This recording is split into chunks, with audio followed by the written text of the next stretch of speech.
ይሄ ሰውዬ ብዙ ሚሊዮን ዶላሮችን አጭበርብሯል። በምን ካላችሁኝ ትገረማላችሁ። ለሰዎች እርግብ በመሸጥ ነው። ምን እርግብ በመሸጥ? አዎ እርግብ በመሸጥ። የዚህ ሰውዬ ስም አርላን ይባላል። ይሄ ታሪክ ሲጀምር እድሜው ወደ 31 የተጠጋ ነበር። የሚኖረውም በካናዳ ነበር። አርላን እርግቦችን እጅግ በጣም ይወዳል። እነሱም ማሳደግ እንዲሁም ማሰልጠን ከሚያስደስቱት ነገሮች ውስጥ አንዱና ዋነኛው ነበር። ይህም እንዳለ ሆኖ ገንዘብንም በጣም የሚወድ ሰው ነበር። ለምን እንዲህ እንዳልኩ ሙሉ ታሪኩን ስትሰሙ ይገባቸዋል። እሱና ቤተሰቡ እርሻ አላቸው። ላም፣ በሬ፣ አሳማ የመሳሰሉትን ያረቡ ነበር። እሱ ግን ትኩረቱ በሙሉ የነበረው ቅድም እንዳልኳችሁ እርግቦች ላይ ነበር። በተለይ ደግሞ እርግቦችን ማወዳደር ያስደስተዋል።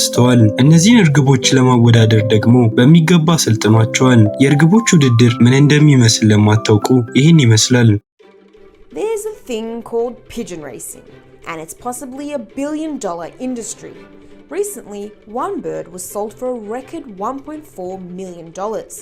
It often involves pigeons flying thousands of kilometers. ከዕለታት በአንድ ቀን በ1980 አርላን እጅግ አስከፊ የሆነ ነገር አጋጠመው። እሱና ቤተሰቡ ከፍተኛ ኪሳራ ውስጥ ገቡ። ሕይወቱን ለመግፋት እንዲሁም ቤተሰቡን ለማስተዳደር ሲል የእርሻ ስራዎችን ለሌሎች ሰዎች መስራት ጀመረ። በዚህ ወቅት ነው በአካባቢው ካሉት የእርግብ አወዳዳሪ አካላት ጋር የተገናኘው። እሱም ከጊዜያት በኋላ የእርግብ አወዳዳሪ አባል ሆነ። እርግቦችን እያዳቀለ እያሰለጠነ ለዓመታት ሲያወዳድር ቆየ። ይህን እያረገ ብዙ አስርተ ዓመታት አለፉ።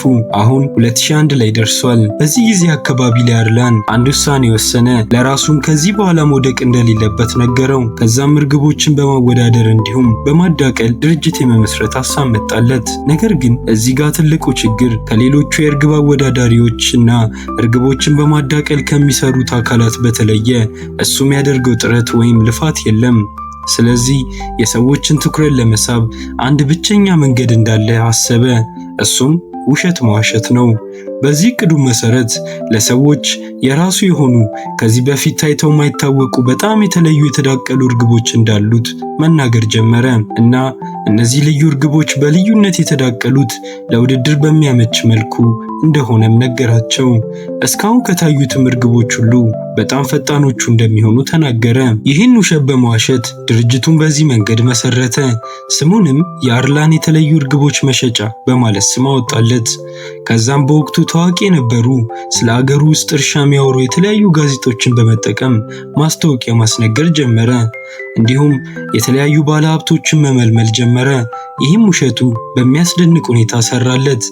ከዛም ብዙም ሳይቆይ ከተለያዩ ባለሀብቶች ጋር መወያየት ጀመረ። አብዛኞቹ ባለሀብቶች ገበሬዎች ነበሩ፣ እንዲሁም ስራው ላይ ኢንቨስት ለማድረግ ፈቃደኛ ነበሩ። እነዚህ ሰዎች በሚገባ ሸወዳቸው።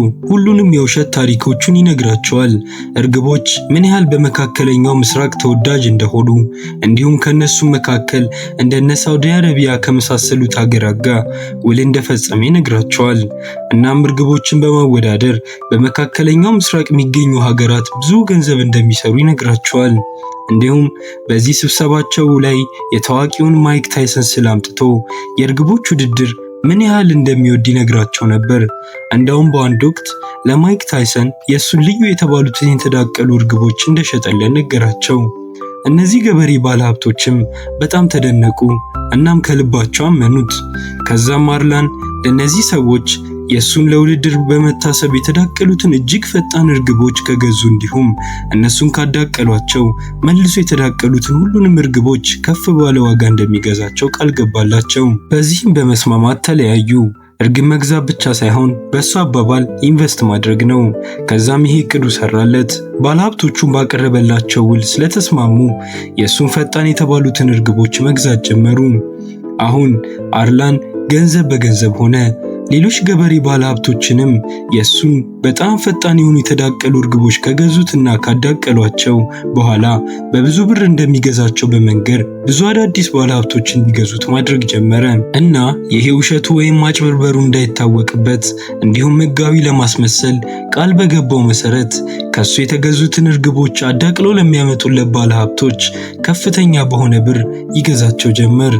በዚህ ምክንያት ጭራሽ ከቀድሞ በበለጠ ብዙ ባለሀብቶች ከሱ እርግቦች ይገዙት ጀመር። እሱም ልክ እንደ ቀድሞቹ ተመሳሳይ ውሸት በመዋሸት ይሸጥላቸው ነበር። በዚህ መንገድ የማጭበርበር ሽያጩን ተያያዘው። ልክ እንደማያልቅ ዑደት በጣም ፈጣን እርግቦች እያለ ይሸጣል። ከገዙትና የሱን እርግቦች አዳቅለው ከሰጡት እንደሚገዛቸው ይናገራል። እሱም ለአዲስ ባለሀብቶች ይሸጣል። ይህ ማለቂያ የሌለው የሚመስል ሽክርክሪት ነበር። እዚህ ጋር አንድ ጥያቄ ልታነሱ ትችላላችሁ። እነዚህ እርግቦች ይህን ያህል ብዙ ገንዘብ ያወጣሉ ካላችሁ፣ እውነታው ግን እርግቦቹ ብዙ ብር እያስገኙልን ነበር። ምክንያቱም ባለሀብቶቹ ከሱ በጣም ብዙ እርግቦች ነበር የሚገዙት። እንዲያውም በአንድ ወቅት አንድ ቤተሰብ $125,000 ከባንክ ተበድረው 360 ጥንድ የሆኑ እርግቦችን ገዝተውታል። አስቡት ምን ያህል ሰዎች በዚህ ዋጋ ገዝተውት እንደሚሆን። በጥቂት ጊዜያት ውስጥ በሚሊዮን የሚቆጠሩ ዶላሮችን በዚህ የማጭበርበር ስራው እየሰራ ነበር። ከዛም ግን ነገሮች እየተባባሱ መጡ። ምክንያቱም አርላን አሁን የሚያገኘው በሚሊዮን የሚቆጠር ዶላር በቂው እንዳልሆነ ብዙ መስራት እንዳለበት ተሰማው። ቀደም ሲል ሲዋሻቸው ከነበሩት ውሸቶች በተለየ ሌላ አይነት አዲስ ውሸት ማሰብ ጀመረ። ከዛም ደንበኞቹ የሆኑትን ገበሬ ባለሀብቶች ከዚህ በኋላ ደግሞ በተጨማሪ የእሱን ለየት ያሉ እርግብ ዝርያዎች ለምግብነት ሊያቀርብ እንደሆነ ነገራቸው። የእርግብ ስጋ በተለምዶ ስኳብ ይባላል። ከዛም እንዲህ አላቸው፣ ስኳብ የተባለው የእርግብ ስጋ በቅርቡ ከዶሮ ስጋ እኩል እንደሚሆን እንዲሁም በ5 ዓመታት ውስጥ ደግሞ ሁሉም ሰው ይህን ጣፋጭ የሆነ የስኳብ ስጋ ትልልቅ በሆኑ እንደ ማክዶናልድስ በመሳሰሉ ድርጅቶች ውስጥ ማክ ስኳብ እየተባለ እንደሚሸጥ ነገራቸው። እናም ብታምኑም ባታምኑ ይሄ የማይመስል ውሸቱ ሰራለት። ባለሀብቶቹም የነገራቸው ነገር በጣም አስደነቃቸው። እናም በጣም ብዙ የሆኑ ሰዎች የአርላንን የእርግብ ስጋ መግዛት ጀመሩ። በዚህም በጣም ብዙ ገቢ ያገኘ፣ ድርጅቱንም በጣም አስፋፋ፣ ሻጮች ቀጠረ። እነሱም ስራቸው ሰዎችን እያግባቡ የአርላንን እርግቦች ስጋ ማሸጥ ነበር። ለካናዳ ነዋሪዎች ብቻ ሳይሆን ከካናዳም ውጪ ለሚኖሩም እንደ ፔንሲልቬኒያ በመካከለኛው የአሜሪካ ግዛት ለመሳሰሉት ሀገራት ሁሉ መሸጥ ጀመረ። አሁን አርላን በመላው ዓለም እርግቦችን አዳቅሎ በመሸጥ ትልቅ ስም ገነባ። አሁን 2007 ላይ ደርሰናል። ባለሀብቶቹም ብዙ ሚሊዮን ዶላሮችን መስራታቸውን ቀጠሉ። ማለትም ያዳቀሉትን እርግቦች ለአርላን መልሰው በመሸጥ ብር ማግኘት ጀመሩ። ልክ እንደ ቀድሞ አርላንም በዚህ መንገድ በጣም ብዙ ገንዘቦችን መስራቱን ቀጠለ። በዚህ ማለቂያ የሌለው በሚመስል ሽክርክሪት አሁንም ብር መስራቱን ቀጠለ። ሀብቱንም በይበልጥ ገነባ። ነገር ግን በ2007 አንድ ወሳኝ ነገር ተከሰተ። በሚኒሶታ የእርሻ ንግድ የተሰማራ ሰው የአርላንን የማጭበርበሪያ መንገድ አወቀ። ይህ ሰውዬ ከአርላን እርግብ ይግዛ ምንም እናውቀው ነገር የለም። በአርላን ታሪክ ውስጥም የተጠቀሰ ነገር የለም። ነገር ግን ሰውየው የአርላንን የማጭበርበሪያ ስራ ደረሰበት። ከዛም ቶርኖቶን ለተባለ ሰው ነገረው። ይህ ሰውዬ አጭበርባሪዎችን ለመለየት ያዘጋጀው ዌብሳይት አለ። ልክ እንደ አርላን የመሳሰሉ አጭበርባሪ ግለሰቦችን ለመለየት ይጠቀምበታል። እናም ለቶርንተን ለየት ያሉ የተዳቀሉ እርግቦችን ስለሚሸጠው ሰው ሲነግረው በጣም በመገረም ይሰማው ነበር። ከዛም ምርመራውን ጀመረ። ምርመራውን ከጀመረ በኋላ አርላን የተባለው ግለሰብ የተዳቀሉ ለየት ያሉ የሚሸጡ እርግቦች እንዲሁም በአይነቱ ለየት ያለ ስጋ እያለ የሚሸጠው ሁሉም ውሸት እንደሆነ አወቀ። እንዲሁ የተለዩ እርግቦች ሳይሆኑ የሚሸጠው ተራ እርግቦች እንደሚሸጥ አወቀ። የአርላን የተለዩ እርግቦች መሸጫ ስለሚለው ድርጅት ኢንተርኔት ላይ መልቀቅ ጀመረ። እንዲሁም ሌሎችንም እዚህ ስራ ላይ ኢንቨስት እንዳያደርጉ ማስጠንቀቅ ጀመረ። ከዛም ወደ ባንኮች እንዲሁም ወደ ደቡብ አሜሪካ ወደሚገኙት የእርሻ ድርጅቶች መሄድ ጀመረ እና ለሁሉም የማጭበርበሪያ መንገድ እንደሆነ ይነግራቸው ጀመር። እንዲሁም በዚህ እንዳይሳተፉ አስጠነቀቃቸው። ትልቅ ማይክሮፎን ይዞ የማጭበርበሪያ መንገድ ነው እያለ እየተናገረ እንደሆነ መቁጠር ይቻላል። እናም ሰዎችን በዚህ ስራ ላይ ኢንቨስት ከማድረግ እንዲቆጠቡ እያስጠነቀቀ ነበር። እናም በድንገት የአርላን የእርግብ መሸጫ ድርጅት ልዩ ትኩረት አገኘ። እንዲሁም በሀገሩ ዕውቅ የሆኑ ጋዜጦች ስለ አርላን መዘገብ ጀመሩ። ልክ እንደ ቶርንተን ተመሳሳይ ነገር መናገር ጀመሩ። እናም ይሄ ወሬ በጣም ተስፋፋ፣ በግለሰቦችም ጭምር። ከዛም ብዙም ሳይቆይ ዕውቅ የሆኑ የሀገሪቱ ጋዜጦች 11 ገጽ በመጠቀም ከአርላን የእርግብ ሽያጭ ጀርባ ምን አለ እያሉ መዘገብ ጀመሩ። ከዛም ወዲያው ይሄ ወሬ ኢንቨስት የሚያደርጉት ባለሀብቶች ጋር ደረሰ። አርላን የሚሸጥላቸው እርግቦች ተራ መሆናቸውን ሲያውቁ በጣም ደነገጡ። እንዲሁም ከአርላን እርግብ መግዛታቸውን አቆሙ። አርላንም የእርግብ ገበያው ፍላጎት በጣም ስለወረደበት መሸጫ መጋዘኑ በብዙ እርግቦች ተሞሉ። ምክንያቱም ማንም ለመግዛት ፈቃደኛ አልሆነም። ገዢዎች እየመጡም ስላልሆነ ስራው ሁሉ ተበላሸበት። ከዛም በመጨረሻ ይህ ሁሉ ስራው ድርጅቱን ከሰረ። በ2008 ድሃ የሆነው አርላን ድርጅቱን ለመዝጋት ተገደደ፣ እንዲሁም ዕዳ ውስጥ ገባ። ነገር ግን ራሱ እንደ ጥፋተኛ አልቆጠረም።